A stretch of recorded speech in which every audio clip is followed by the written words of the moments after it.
Bonjour tout le monde, j'espère que vous allez bien. Donc aujourd'hui, j'ai sorti mon pull ultra chaud, ultra doux parce qu'on est maintenant en hiver. Et qui dit hiver dit que le Pumpkin Autumn Challenge est terminé et qu'il est temps pour moi de vous faire un petit bilan de mes lectures. Je pense que j'avais été un petit peu trop ambitieuse avec ma pile à lire de 20 livres que je m'étais constituée pour ce défi. 20 livres, c'est énorme, même si la moitié étaient des bandes dessinées ou des lectures graphiques. Donc, je me suis vraiment concentrée sur les livres qui m'intéressaient. J'avais commencé aussi 2 livres de la pile originale et puis finalement, j'ai complètement abandonné. Je me suis fait plaisir et puis je pense que c'était un peu ça le but du défi. Donc, sans plus tarder, je vous parle des livres que j'ai lus. De Gallimard Jeunesse, j'avais reçu Magic Charlie par Audrey Alouette. Ici, c'est le premier tome qui s'intitule L'apprenti. Ici, on va retrouver Charlie qui pense qu'il était un garçon normal, à part que, chose étrange, il ne se souvient plus de ce qu'il a fait quand il était enfant, surtout de ses souvenirs avec sa grand-mère. Celle-ci est disparue dans la brume depuis quelques années et elle va faire surface et elle ne se souvient plus de rien. Petit à petit, Charlie va apprendre qu'il est un magicien, il va devoir aller combattre les forces du mal, littéralement, pour aller retrouver les souvenirs de sa grand-mère. Et franchement, c'est une aventure complètement loufoque et avec un système magique assez unique. Tout dans ce livre-là était vraiment une grosse surprise pour moi. Déjà, ça se déroule en France. Alors, c'est assez rare qu'il y ait des histoires qui se déroulent pas ni aux États-Unis ni en Angleterre, surtout des histoires magiques.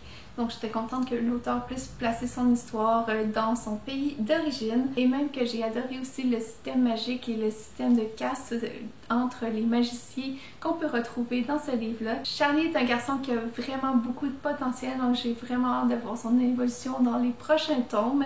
Pour moi, c'est une série que je vais continuer, c'est sûr. Ensuite de ça, un autre service presse que j'ai reçu de la part de Gallimard Jeunesse, qui n'était pas dans ma pile à lire au départ, mais que je trouvais que le sujet était parfait pour ce challenge. Et en plus de ça, c'était la lecture commune des lecteurs du Québec. Donc, j'avais pas trop le choix de le lire et parce qu'il me faisait très envie aussi. Il s'agit de Cursed, illustré par Frank Miller et écrit par Thomas Wheeler. Donc, c'est, je pense que c'est un tome unique. Et ça va être bientôt adapté en série Netflix. C'est un livre qui raconte un peu la légende arthurienne. Donc, au lieu que ce soit Arthur qui trouve l'épée magique comme dans le conte original, ici ça va être une jeune fille qui s'appelle Nimue et qui est issue des peuples fae et qui a un lien très fort avec les êtres invisibles qui lui donnent des pouvoirs magiques. Jusque-là, ça allait. Le synopsis était parfait pour moi, je pensais que j'allais adorer cette histoire-là, mais malheureusement ça n'a pas été un coup de cœur comme je l'espérais. J'hésitais vraiment à vous parler de ce livre-là, étant donné que je m'étais engagée avec la maison d'édition, mais je me suis dit que je me devais d'être honnête, non seulement avec eux, mais aussi avec vous et de me dire vraiment ce que je pensais de ce livre-là. Et aussi, j'ai eu une conversation avec Jean de la boîte à BD, qui a aussi une chaîne YouTube, donc je vous laisserai le lien vers sa chaîne si vous voulez aller voir ça. Et j'avais en fait posté ce livre-là sur Instagram en disant que j'étais un peu mitigée à propos de son contenu. Et il me dit, est-ce que c'est les illustrations qui t'ont dérangé ou c'est vraiment l'histoire? Donc les illustrations, ça ressemble à ça. C'est vrai que j'étais pas très fan des illustrations, mais c'est surtout le côté gore, sanglant, voire même violent. Beaucoup de violence gratuite je trouvais qu'il y avait dans ce livre-là qui m'a assez déplu. L'histoire de la légende arthurienne, par contre, c'était vraiment un gros coup de cœur. Mais le côté avec des mutilations, des bébés morts et des villages en feu, avec des gens vivants qui se font brûler et qui meurent de cette manière, pour moi c'était trop. C'est pas le genre de lecture que je me tourne et il n'y avait rien dans le synopsis qui laissait paraître que c'était vraiment le sujet du livre. Donc je vous en parle aujourd'hui parce que je sais que des fois je parle des livres que j'ai moins aimés et que ça vous donne quand même envie de prendre ces lectures-là. Mais si vous aimez vraiment la légende arthurienne avec une touche féminine et que vous n'avez pas peur de la violence et du sang, mais moi je vous dis foncez, vous allez peut-être aimer plus que moi. Et j'ai aussi lu cette grosse brique-là que m'a envoyé Interforum Canada, donc Vengeful par Victoria Schwab aux éditions Lumen. C'est le deuxième tome de ce qui va être, je pense, une trilogie. Dans le premier tome, on retrouvait Victor et Ellie qui, après quelques recherches, s'étaient rendus compte qu'en ayant des expériences de mort imminente, on pouvait avoir des super pouvoirs. Alors, ils vont essayer de faire de même pour avoir eux aussi des pouvoirs et ils vont réussir. 10 ans après, eux qui étaient les meilleurs amis du monde vont se retrouver les pires ennemis. Et on va comprendre dans le premier tome qu'est-ce qui a fait pour qu'ils en arrivent là.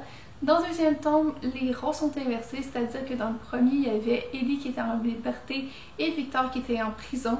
Et là, ça va être le contraire. Et Ellie, dans le premier tome, qui lui tuait tous les autres gens avec des super pouvoirs parce qu'il disait qu'il ne méritait pas d'avoir toute cette puissance-là. Dans le deuxième tome, c'est Victor qui prend la relève sur cette tâche-là, mais pour une toute autre raison. On se rend compte que les personnages sont assez gris et qu'ils ne servent que leur propre cause. Et en plus de ça, il y a d'autres personnes qui vont chercher d'avoir le pouvoir, surtout sur la ville principale où se déroule l'action. Et je pense que dans ce livre-là, mon personnage préféré, c'était June, qui a le pouvoir de se métamorphoser. En fait, à chaque fois qu'elle frôle quelqu'un, elle peut prendre son apparence. Donc ça, j'ai trouvé ça intéressant. Et puis si vous connaissez pas encore cette série-là, pour moi, c'est une série coup de cœur. Ensuite, j'ai lu The Graveyard Book par Neil Gaiman. Ici, j'ai la version illustrée par Chris Riddle, mais en fait, j'ai même pas lu ce livre-là. Version papier, je vous laisserai le lien en barre de description juste en bas, là. Mais j'ai écouté le livre audio qui est narré par Neil Gaiman lui-même, donc par l'auteur. Et c'est narré devant public. J'ai vraiment aimé cet aspect-là de pouvoir avoir les réactions du public, t'entends les gens rire quand il y a des blagues, t'entends les gens s'exclamer quand il y a quelque chose qui va pas. Et pour moi, c'était une excellente découverte. Ici, on va suivre Bud. En fait, c'est le diminutif de Nobody parce qu'il s'appelle Personne.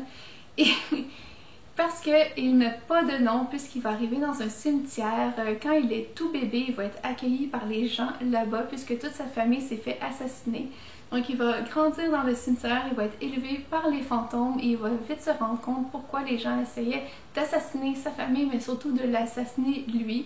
Donc c'est un peu les fantômes du cimetière qui vont prendre en charge son éducation et il va habiter là et pour lui c'est vraiment la norme, mais quand il va rencontrer des gens qui vivent en dehors du cimetière, il va se rendre compte vite que en fait c'est pas vraiment comme ça que les autres vivent. Si vous comprenez bien l'anglais ou si vous parlez anglais, je vous conseille vraiment d'écouter ses livres parce qu'il a une voix incroyable, il a un charisme fou, mais il sait où mettre les punchs quand il raconte ses histoires et ça c'est incroyable. On continue avec les histoires de fantômes. Ici j'ai City of Ghosts par Victoria Schwab qui a été un énorme coup de cœur, tellement que quand j'ai terminé ce livre-là, je me suis lancée chez Indigo pour acheter la suite parce qu'il me fallait la suite de cette histoire-là. Ici, on va rencontrer une jeune fille qui s'appelle Cassidy et qui a vécu une expérience de mort imminente et depuis ce moment, elle peut passer de l'autre côté du voile, c'est-à-dire qu'elle peut vraiment aller dans le monde des morts et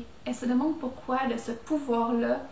Elle s'est fait un ami fantôme, en fait c'est lui qui lui a sauvé la vie et depuis ce temps-là ils sont liés, ne peuvent pas se séparer l'un de l'autre. En plus de ça, ses parents sont l'hôte d'une émission de télévision sur les phénomènes surnaturels et elle va devoir les suivre premièrement en Écosse et puis à Paris. J'ai vraiment adoré le personnage de Cassidy qui premièrement est une fan incontestable de Harry Potter et qui en parle aussi souvent qu'elle peut. J'ai aussi adoré Jacob qui est un peu le bras droit de notre héroïne qui est là pour faire rire mais qui est là aussi pour parler des sujets un peu plus sérieux. J'ai vraiment aimé suivre leur histoire et comprendre avec eux pourquoi certains fantômes voulaient du mal aux humains. Pour moi, ça a été un gros coup de cœur et je n'attends qu'une chose, c'est de pouvoir poursuivre cette série. Et ensuite, j'ai Spin a Dawn par Elizabeth Lim. C'est un livre que j'avais reçu dans une boîte All Crate que je m'étais commandée, il me semble, soit en août ou septembre. Ici, on va suivre une jeune fille qui est dans un monde de magie inspiré du Moyen-Orient. Elle va être une couturière alors que normalement, c'est un métier qui est réservé aux hommes. Son père est malade et tous ses frères sont décédés à part un qui est allé à la guerre et qui est revenu. Il ne peut plus marcher et en fait notre héroïne va décider de se déguiser en homme pour représenter sa maison et faire partie d'un tournoi de couturiers qui vise en fait à choisir un couturier royal pour le roi qui est en place, mais surtout pour la future reine qui fait partie d'une nouvelle alliance. Donc le roi essaie vraiment de satisfaire sa future épouse. Cette dernière, qui est très capricieuse, va demander à Maya, notre héroïne, d'aller chercher des matériaux très rares pour lui confectionner ses robes de mariage. Donc ici on parle de matériaux comme les larmes des étoiles, le rire du soleil et le rayon de la lune. Et avec l'Enchanteur Royal, notre héroïne va faire un petit bout de chemin à la recherche de ces éléments-là afin de pouvoir réussir sa quête et de pouvoir être élue comme couturier royal. Comme je vous disais, c'est rempli de magie, il y a même une romance qui se développe à un point. Mais ce que j'ai moins aimé, c'est que ce livre-là est vraiment scindé en deux parties. D'un côté, on a la compétition pour être couturier et de l'autre côté, on a la recherche des matériaux. Mais pour moi, ça aurait été plus simple de faire deux livres qui traitent de deux sujets différents et de pouvoir plus creuser l'univers et plus creuser en fait tous les événements qui prennent place dans cette histoire-là. Et ensuite, j'ai 8 lectures graphiques dont j'aimerais vous parler, donc on va essayer de faire ça assez rapidement. Premièrement, j'ai un manga, le premier tome de L'Enfant et le Maudit par Nagabe aux éditions Kiun. Ici, on a deux mondes qui se côtoient, le monde des monstres et le monde des humains. Un humain peut se transformer en monstre si un de ceux-ci le touche. Et ici, on va suivre une histoire assez étrange, assez unique dans ce monde-là. C'est qu'une petite fille a été abandonnée et va être élevée par un des monstres. Il y a un lien très très fort qui va se créer entre eux, mais le monstre ne peut jamais toucher la fillette, même s'il a des fois très très envie de la serrer dans ses bras. On ne sait pas pourquoi elle a été abandonnée, on sait juste que les autres humains pensent qu'elle a été infectée. Malgré tout ça, le temps passe et elle ne devient pas un monstre, donc on se demande vraiment ce qui se passe avec cette petite fille. Mais ça a été assez pour piquer ma curiosité, donc je vais peut-être poursuivre cette série-là. Et j'ai poursuivi ma lecture du Garçon sorcière avec ce deuxième tome, La sorcière secrète par Molly Knox Ostertag. Le premier tome, j'avais vraiment adoré parce qu'on parlait surtout du rôle des genres dans la société, puisqu'un garçon qui était censé être métamorphe comme tous les autres garçons voulait être une sorcière comme les filles de sa famille. Et en fait, avec le temps, il va pouvoir faire accepter qu'il veut être une sorcière. Ici, dans le deuxième tome, ça va plus parler de l'acceptation de soi et on va faire la connaissance d'une sorcière en fait qui ne se doute même pas qu'elle a des pouvoirs et qui fait du mal aux autres puisque c'est sa seule manière de pouvoir se venger un peu du fait qu'elle est intimidée à l'école. Donc ici, on a vraiment des sujets qui touchent les jeunes, amenés d'une manière enrobée avec de la magie. Ça a été encore une belle surprise, malgré que je pense que je préfère encore le tome 1. Mais je vais sûrement poursuivre ma lecture de cette série-là. On passait du côté plus de science-fiction avec cette dystopie qu'est La Valise par Gabrielle Amalric, Morgane Schmidt-Giordano et Diane Rainville aux éditions Achilleos. Mais ici, on va faire la connaissance d'une femme assez mystérieuse qui a une valise. Et dans ce monde-là dystopique qui est séparé par un mur, on ne peut pas traverser. Puisque quelques années auparavant, il y a eu une grosse maladie qui a fait rage. Donc les riches se sont réfugiés à l'intérieur des murs et les pauvres à l'extérieur avec les gens malades. Donc les gens maintenant veulent essayer de passer d'un côté à l'autre et cette femme peut te faire changer d'un côté à travers sa valise. Par contre, le coût est très élevé. C'est 7 années de vie par personne. Disons qu'on est 3 à vouloir aller de l'autre côté du mur. Il y a seulement une personne qui va prendre les 21 années qui sont dues à cette femme-là. Et en fait, c'est un peu comme ça qu'elle va garder sa jeunesse éternelle. Après, on va se rendre compte que ça fait peut-être des milliers d'années qu'elle fait ça et qu'elle est toujours jeune parce qu'elle vole des années de vie aux autres. Il y a aussi un système de caste par couleur qui n'est pas super bien expliqué dans ce livre-là, dont j'aurais aimé avoir plus de détails, mais qui malheureusement, comme c'est un tome unique, je pense que j'aurai jamais le fin mot de l'histoire. J'aurais aimé ça en apprendre plus sur cette femme-là, d'où elle vient, qui elle est, comment elle a pu avoir ce pouvoir-là et comment elle a fait pour que sa valise soit magique. D'après moi, ça aurait été mieux que ce soit une série. J'étais certaine que ça allait être un coup de cœur, un des meilleurs livres que je lirais cette année, surtout par le sujet de la dystopie et aussi par le fait que c'est un traitement graphique qui est sans rappeler l'art déco, une période artistique que j'adore. Mais malheureusement, j'ai été un peu déçue, comme je vous disais, du fait que j'aurais aimé ça que ça soit développer un peu plus. J'ai aussi poursuivi une série de bandes dessinées que j'avais commencé dernièrement. Ici, j'ai Sixtine, le deuxième tome, Le Chien des Ombres par Frédéric Maupomier et Aude Soleillac aux éditions de La Gouttière. Dans le premier tome, on retrouvait notre chère Sixtine, qui est une petite fille pas comme les autres, puisqu'elle a 2 fantômes pirates comme anges gardiens qui lui donne pas toujours les meilleurs conseils puisque lorsqu'elle a dû se faire expulser de sa maison, leur seul conseil c'était d'aller voler le musée et de trouver un trésor pour payer les dettes de sa mère. On va poursuivre l'histoire dans le deuxième tome et ça va devenir un peu plus familial. On va en apprendre plus aussi sur son passé, sur son père et sur les fantômes. C'est vraiment une série que j'adore parce que c'est ultra créatif et j'adore les dessins qui sont assez uniques et très colorés. C'est une série jeunesse que je vais suivre très longtemps. Une belle surprise et j'ai très hâte de pouvoir avoir la suite. Une autre belle surprise a été ma lecture de Blind Springs par Katie Federick aux éditions Robinson. Ici, c'est complètement fou. Cette histoire, on a droit autant de la mythologie inspirée de la mythologie japonaise, mais aussi à de la science-fiction puisqu'on va se promener d'un monde parallèle à un autre. On va suivre une jeune fille qui est une princesse qui a fait un vœu à des esprits qui est enfermé 300 ans dans un endroit pour payer cette dette-là. Elle va se faire sortir de son enchantement par un garçon qui l'amène dans son monde et elle va se rendre compte que la ville où elle habitait avant a complètement été changée et que les gens qui, comme elle, ont de la magie ne sont pas bien traités. Elle va aussi essayer de survivre dans ce nouveau monde, mais elle va aussi essayer que ses amis survivent elles aussi dans ce monde-là qui lui est complètement inconnu maintenant. Donc j'ai vraiment aimé ce livre-là, ça a été un gros coup de cœur. J'ai vraiment aimé le mélange de magie, science-fiction, mais en même temps d'histoire qui prend des racines dans des mythologies. Donc pour moi, c'est sûr que je vais essayer de continuer cette série-là. Le tome 2 est déjà sorti, donc je devrais me le procurer éventuellement. Une autre belle surprise, et je pense que c'était le livre le plus jeunesse que j'avais sur cette liste de lecture-là. Donc il s'agit de Crevette par Lady Shanta aux éditions La Pastèque. On va retrouver la petite crevette qui malheureusement a raté son examen d'entrée dans cette fameuse école et qui va se faire aider par un démon mangeur d'hommes et un chat géant pour passer ces tests. Donc ils vont l'aider à étudier les runes, l'arithmétie, la magie, les potions, reconnaître les plantes. Donc on va avoir toutes ces étapes-là d'apprentissage de cette petite fille-là jusqu'au jour où elle va vraiment réussir son examen d'entrée. Donc elle, sa mère est décédée, c'est pour ça qu'elle a vraiment besoin d'avoir une espèce de figure parentale dans sa vie. J'ai aussi adoré le côté graphique très grossier, très schématisé du style de l'illustratrice.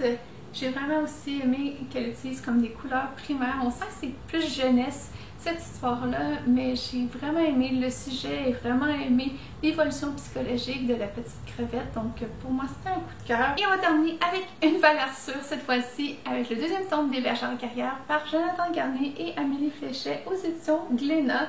C'est une série que j'adore. Je suis complètement tombée sous le charme de cette histoire-là, de cet univers.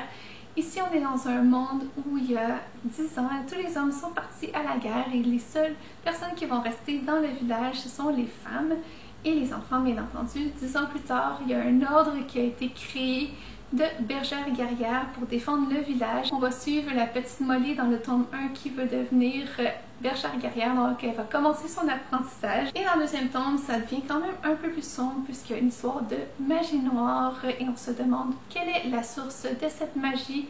On se demande aussi qui est la cause et pourquoi.